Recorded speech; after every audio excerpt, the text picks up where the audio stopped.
নমস্কার। গল্পসঙ্গীর গল্পের আসরে আপনাদের স্বাগত জানাই। আজ আপনাদের পড়ে শোনাব সাহিত্যিক মানিক বন্দ্যোপাধ্যায়ের লেখা গল্প এক বাড়িতে।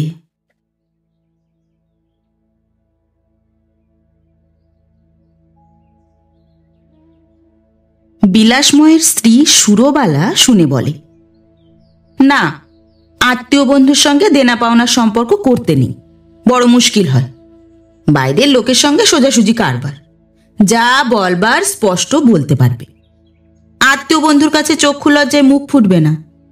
বন্ধুকে ভাড়াটে করে বাড়িতে এনে কাজ নেই। বড় মুশকিলে পড়েছে বেচারা। পড়ুক, অমন কত লাখ লাখ লোক ঢের বেশি মুশকিলে পড়েছে। বন্ধুকে অন্য বাড়ি খুঁজে দাও, নিজের বাড়িতে ও ঝঞ্ঝাট ঢুকিয়ে কাজ নেই। বিলাসময়ও যে কথাটা এদিক থেকে বিবেচনা করেনি তা নয়। সুধীর অনেক দিনের বন্ধু, গলায় গলায় ভাব। সেলামির কোনো প্রশ্নই ওঠে না, কিন্তু ওকে ঘরখানা ভাড়া দিয়ে এক পয়সা আগাম নেওয়া যাবে না। সময় মতো ভাড়া না দিলে দাবড়ানি দেওয়া যাবে না। উঠতে বসতে সবসময় বন্ধুত্বের মর্যাদা রেখে চলতে হবে। কিন্তু অন্তরঙ্গ বন্ধু বলেই আবার মুশকিল। রেহাই পাওয়া যায় কিসে? সুধীর এত করে বলছে, এখন তাকে না দিয়ে অন্য কাউকে ঘর দুখানা কোন অজুহাতে দেওয়া চলবে? সেটাই চিন্তিতভাবে বলে, ও কি সহজে ছাড়বে? সুরবালা তাকে বুদ্ধি বাতলিয়ে দেয়, বলে, এক কাজ করো, যা দিনকাল পড়েছে, বন্ধু বলেই তো টাকা পয়সার ব্যাপারে খাতির করা চলবে না। খুব চড়া ভাড়া চেয়ে বসো, 70 কি 80 টাকা, আর আগাম চাও 500। বলবে যে একজন আগাম দিয়ে এই ভাড়ায় আসতে চায়। বন্ধু নিজেই ছাড়বে, ভাবতে হবে না। এ মন্দ যুক্তি নয়। 500 টাকা আগাম দেওয়ার সাধ্য যদি বা হয়, ধার করে গয়নাকাটি বন্ধক দিয়ে, মাসে দুখানা ঘরের জন্য 80 টাকা ভাড়া দেওয়ার ক্ষমতা সুধীরের নেই। চরম চাহিদায় এই বাজারেও ঘর দুখানার 40 টাকার বেশি ভাড়া হয় না। সাত থাকলেও সুধীর ডবল ভাড়া দিয়ে রাজি হবে কেন? ভাগ্যে এখনো ভাড়ার কথা কিছু হয়নি সুধীরের সঙ্গে। সে শুধু দাবি জানিয়ে রেখেছে যে ঘর দুখানা সেই ভাড়া নেবে, অন্য কাউকে যেন দেওয়া না হয়। কিভাবে বন্ধুর কাছে আগাম আর ভাড়ার কথাটা পারবে, মনে মনে বিলাসময় তাই আওড়াতে থাকে। পরদিনই সুধীর কথাটা পাকা করতে আসে।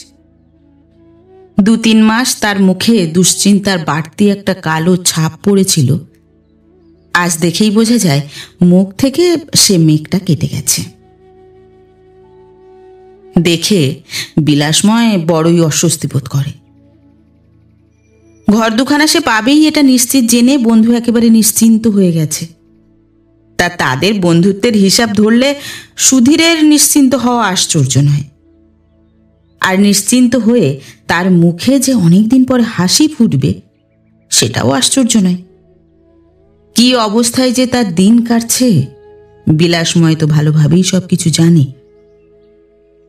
কিভাবে এ অবস্থায় এসে পড়েছে সেই ইতিহাসও তার অজানা নয়। জন্ম থেকে তার কলকাতায় বাস। পাকিস্তান হিন্দুস্তানের জন্ম সংক্রান্ত দাঙ্গা হাঙ্গামার ধাক্কা লেগেছে তারও গায়ে। তার দাদা ভালো চাকরি করে, একখানা বাড়ি করেছে, অবশ্য স্ত্রীর নামে। নইলে সাহস করে ভাইকে একখানা ঘরে থাকতে দেওয়ার মতো উদারতাটা দেখিয়ে ফেলার ভুলটা করত কিনা সন্দেহ।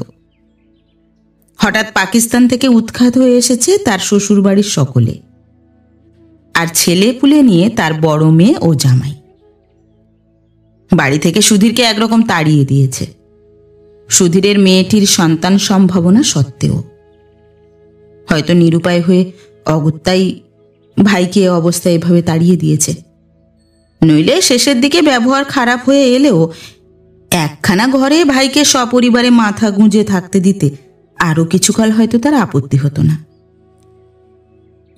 শ্যামবাজারে বোনের বাড়িতে আশ্রয় নিয়েছিল সুধীর, যে কটা দিন নিজের একটা আস্তানা খুঁজে নিতে না পারে। দুখানা ঘরে বোনের মস্ত সংসার, তার মধ্যে আসন্ন প্রসবা মেয়েটি সমেত সুধীর মাথা গুঁজে আছে আজ প্রায় 3 মাস। তার উপর স্ত্রীরও তার অসুখ। বোন, ভগ্নিপতি আর ভাগ্নে ভাগ্নির মুখ গোমড়া। ভালো করে কেন, কেউ একরকম তাদের সঙ্গে কথাই কয় না, শুধু গজর গজর করে। সুধীর প্রথম কথাই বলে মারাত্মক।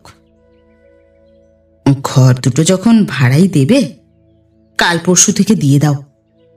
আজ মাসের 23, মিছে আর পয়লা পর্যন্ত ভোগাবে কেন?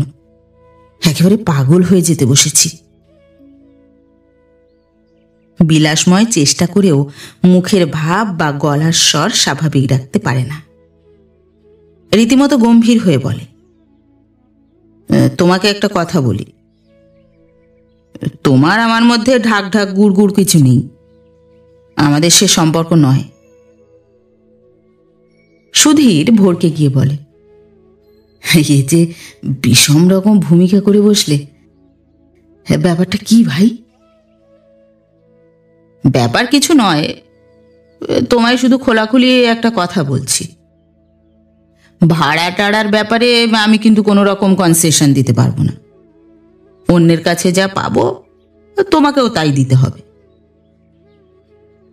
সুধীর স্বস্তি পেয়ে বলে, তাই বলো? এই কথা? অন্যে যা দেবে আমিও নিশ্চয়ই তাই দেব। আমি চেয়েছি কনসেশন। আমিও ভাবছিলাম তোমায় স্পষ্ট বলে দেব।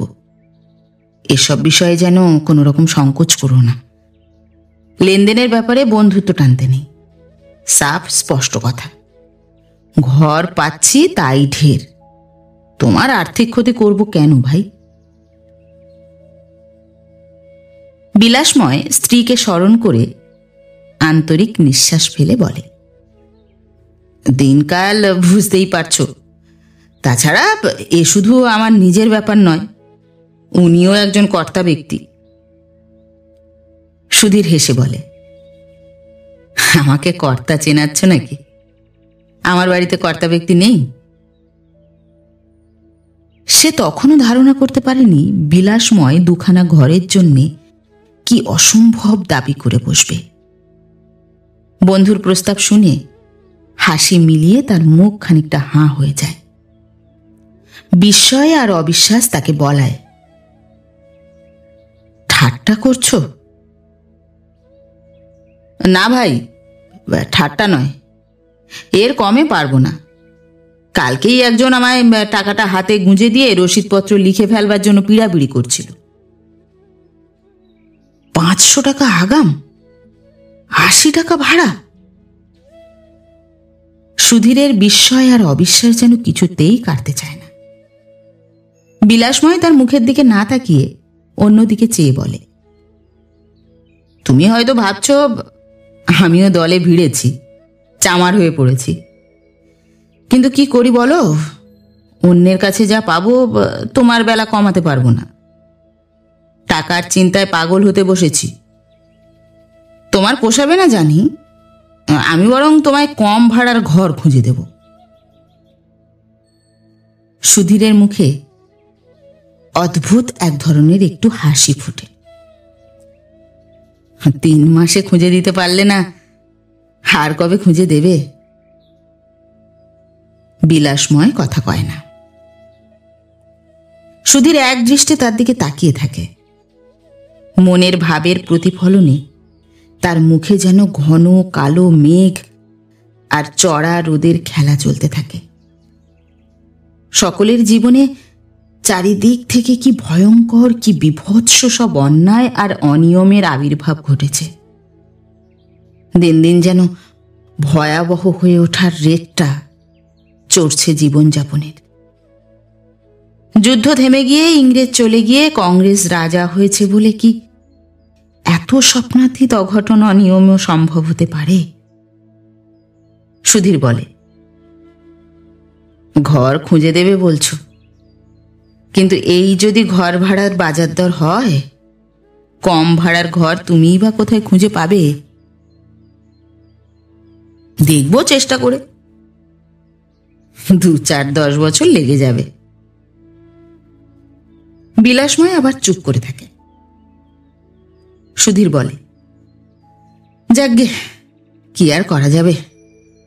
এর মধ্যে খবর পেয়ে একজন যখন 500 টাকা আগাম দিয়ে ওই ভাড়ার ঘর দুটো ভাড়া নিতে পিড়াপিড়ি করেছে, ঘর ভাড়ার বাজার দরটা এই রকম দাঁড়িয়েছে নিশ্চয়ই। বিলাসময় বেশ খানিকটা শঙ্কিত হয়ে বন্ধুর কথা শুনে। সুধীর সত্যতার অসম্ভব দাবি মেনে নেবে নাকি?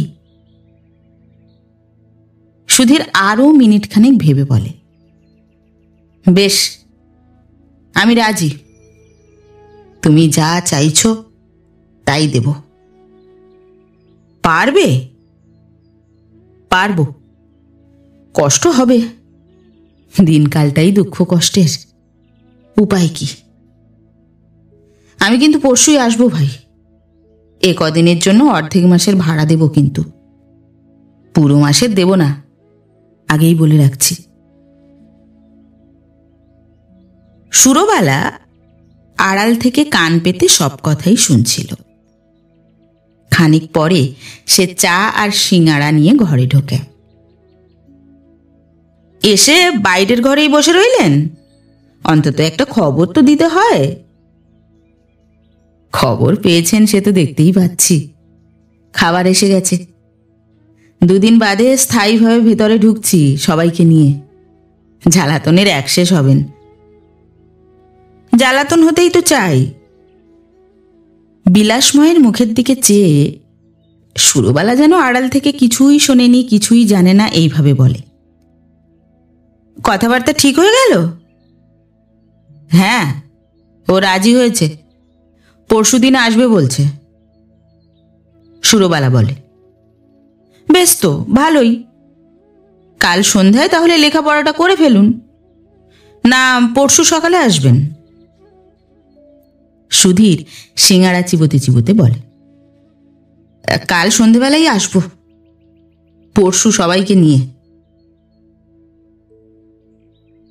সুধীর আর বড় ছেলে বিষ্ণুর গায়ের জোরের উপর নির্ভর করে গাড়ি থেকে নেমে টলতে টলতে বাড়ির ভিতরে যাওয়ার সময়ে অলোকাকে দেখেই টের পাওয়া যায় গত সন্ধ্যায় সুধীর কোথা থেকে কিভাবে সংগ্রহ করে এনে 500 টাকা আগাম দিয়ে ঘর ভাড়ার চুক্তিপত্র সই করেছিল। অলোকার গা খালি। সুরবালার ঠিকা ঝির নাকে কানে আর হাতে যেটুকু শোনা আছে, অলোকার গায়ে সেটুকুও নেই। সোনা বাঁধানো একটা লোহা পর্যন্ত নয়, শুধু কপালে সিঁদুর আর হাতে শাঁখা। 500 টাকা আগাম দিয়ে 80 টাকা মাসিক ভাড়ায় যে মানুষটা ঘর ভাড়া করে, তার বউ যখন স্বর্ণচিহ্ন লেশিন হয়ে ভাড়া করা ঘরে ঢোকে, তখন কি আর অনুমান করতে কষ্ট হয় যে মেয়ের বিয়ে দিয়ে গয়নাগাটি যা কিছু অবশিষ্ট ছিল তাই দিয়ে ঘর ভাড়া আগামের টাকাটা সংগ্রহ করা হয়েছে। পুষ্প নিজেই গাড়ি থেকে নামে খুব সাবধানে। আজকেই কোনো এক সময়ে তার প্রসব বেদনা শুরু হলে আশ্চর্য হওয়ার কিছু নেই। সুরবালার মেয়ে বিনোতা পুষ্পর সমবয়সী। বিয়ের আগে দুজনের গলায় গলায় ভাব ছিল। বিয়ের পর দুজনের দেখা হয়েছে কদাচিৎ, বছরে 2-1 বার। তবু কুমারী জীবনের সখিত্ব কি শেষ হয় বিয়ের পর কয়েক বছরের অদর্শনে? বিনোতার ছেলেপিলে হয়নি এখনো। সে শুধু বেড়াতে এসেছে বাপের বাড়ি। উৎসুক আগ্রহে সে এগিয়ে যায়, পুষ্পকে বলে, বাহ বেশ, বিয়ে তো সবারই হয়, এর মধ্যে এমন কাণ্ড করেছিস? পুষ্প ভারী মুখে নিস্পৃহভাবে সংক্ষেপে বলে, কাণ্ড আবার কি? হায়, সখিত্ব শেষ হয়ে গেছে তাদের। কোনো স্বার্থের কোনো টানাটানি থাকে না বলে যে ছেলে মানুষই সখীত্ব জমায়েত থাকে আজীবন। এক যুগ পরে ঘটনাচক্রে কয়েক ঘন্টার জন্য দেখা হলে দুটি ধর্ষিতা নিপীড়িতা মনেও আবার ছেলে মানুষই রূপরসের আমেজ লাগে। সেই সখীত্ব তাদের তেতো হয়ে গেছে। কেন হয়েছে সে তো জানা কথাই। প্রথম কাজ বিছানা পেতে অলকাকে শুইয়ে দেওয়া, তারপর ঘর সংসার গোছানো। সুরবালা অলকার কাছে গিয়ে দাঁড়ায়। রোজ জ্বর আসে নাকি? রোজ। অলকা খুক খুক করে কাশে। শঙ্কিত চিন্তিত দৃষ্টিতে সুরবালা চেয়ে থাকে। কে জানে এ কি রোগ বাড়িতে ঢুকানো হলো। বেশি মেলামেশা ঘেঁষাঘেঁষি চলবে না। ছেলে মেয়েদের সুরবালা সাবধান করে দেয়। এক বাড়িতে সপরিবারে দুটি বন্ধু, বাড়িওয়ালা ও ভাড়াটে সম্পর্ক। কদিন আগেও রাস্তায় দেখা হলে দাঁড়িয়ে দাঁড়িয়ে কথা বলতে কখন ঘন্টা কাবার হয়ে গেছে টের পাওয়া যায়নি। আজ এত কাছাকাছি এসেও 2-4 মিনিটের বেশি আলাপ হয় না, তাও আবার ছাড়া ছাড়া ভাষা ভাষা আলাপ। সময় আছে ঢের। হঠাৎ যেন বক্তব্য ফুরিয়ে গেছে উভয় পক্ষের। দূরে দূরে দুটি ভিন্ন বাড়িতে থাকার সময়ে যেমন নিজের নিজের ভাবনা নিয়ে তারা মশগুল থাকত, সেই দূরত্বই যেন এসেছে এক বাড়িতে পার্টিশনের দুপাশের মধ্যে। পার্টিশন শুধু ঘর দুখানার জন্য।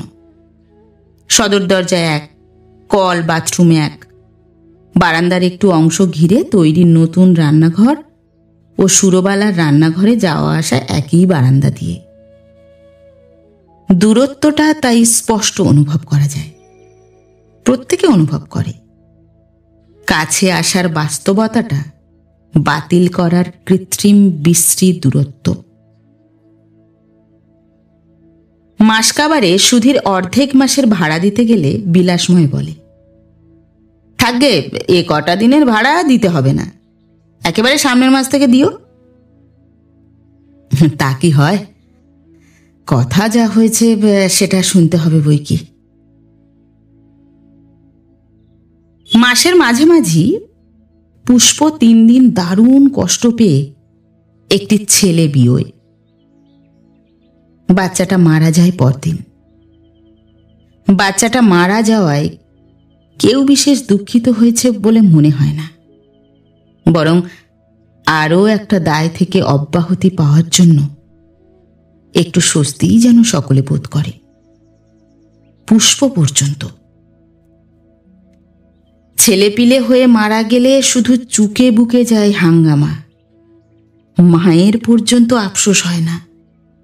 অবস্থার ফের এমনও করে দিতে পারে এইসব স্নেহাতুরাদের। পেটের দায়ে ছেলে মেয়ে বেচে দেওয়ার কাহিনী আজও এই দুর্ভিক্ষের দেশে শোনা যায়। কিন্তু সেক্ষেত্রে বাপ মার তো এই হিসাবটাও থাকে যে অন্যের হয়ে যাক, ছেলে মেয়ে তো উপোস দিয়ে মরার বদলে বাঁচবে। কোনো হাসপাতালে বেড খালি পাওয়া যায়নি।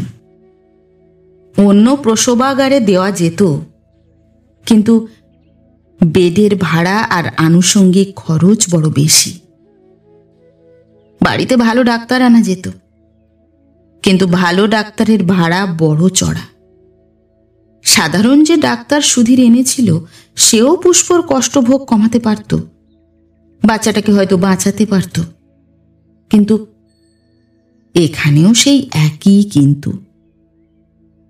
সেজন্য যে চিকিৎসা দরকার ছিল তার জন্য খরচ দরকার ছিল অত্যধিক।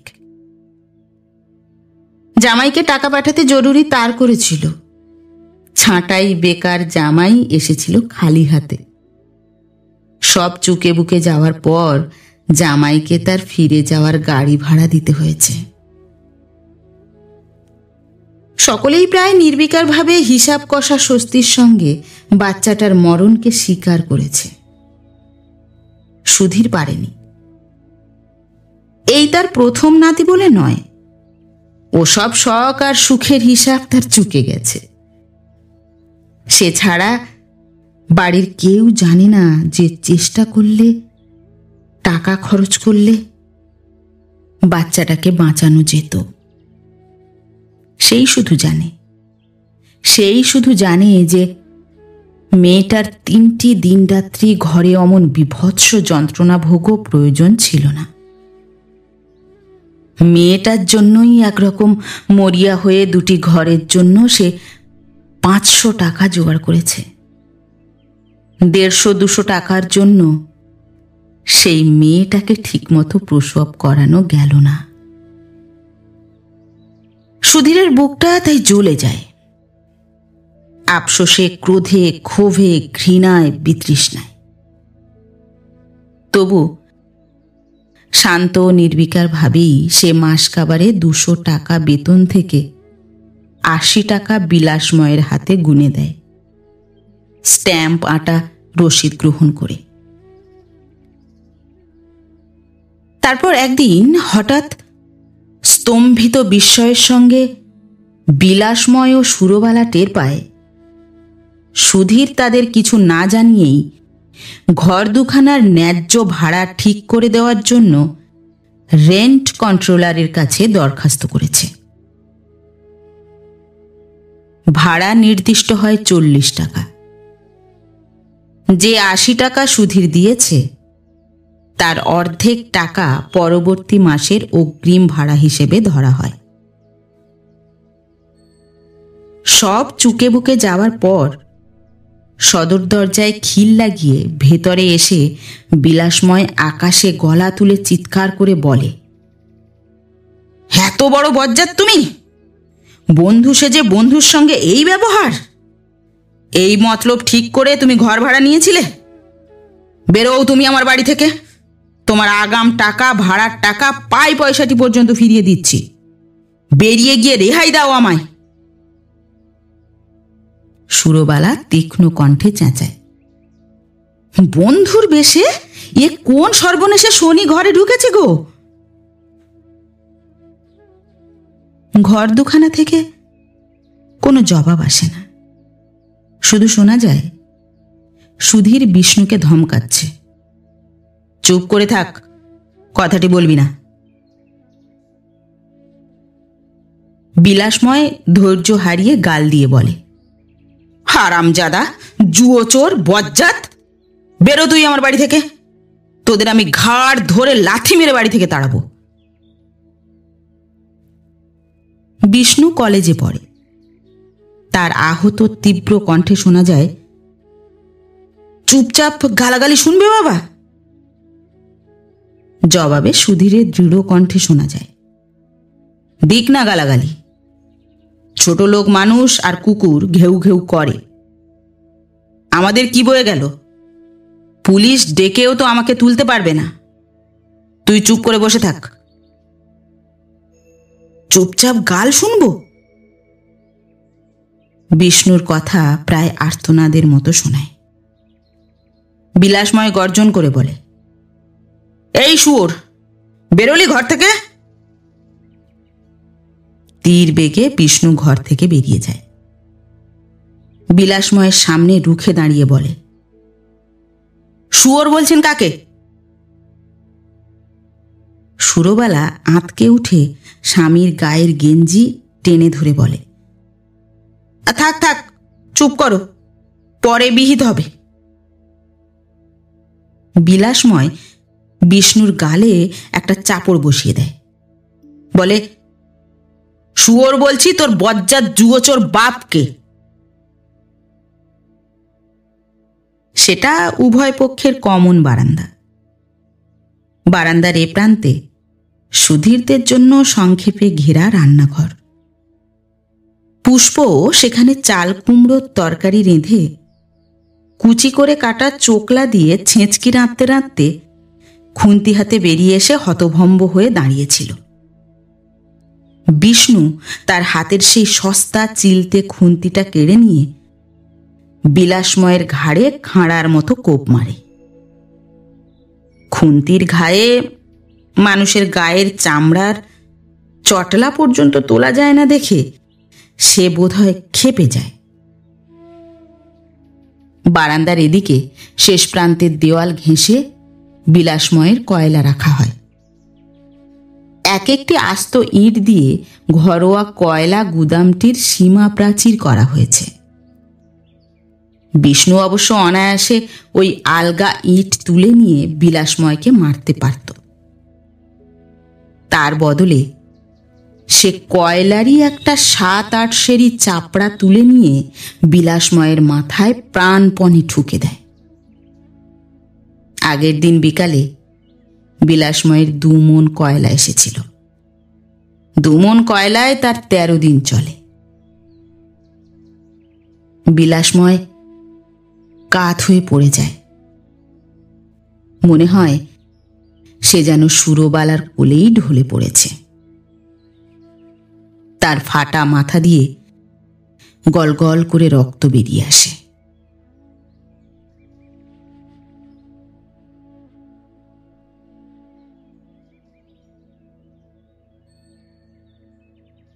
নমস্কার। নতুন একটি গল্প নিয়ে খুব শিগগির ফিরে আসছি। ততক্ষণ সবাই ভালো থাকবেন, সুস্থ থাকবেন। গল্প পাঠ কেমন লাগলো অবশ্যই কমেন্ট করে জানাবেন এবং ভিন্ন ভিন্ন স্বাদের অডিও স্টোরি শোনার জন্য অবশ্যই চ্যানেলটি সাবস্ক্রাইব করবেন। ধন্যবাদ।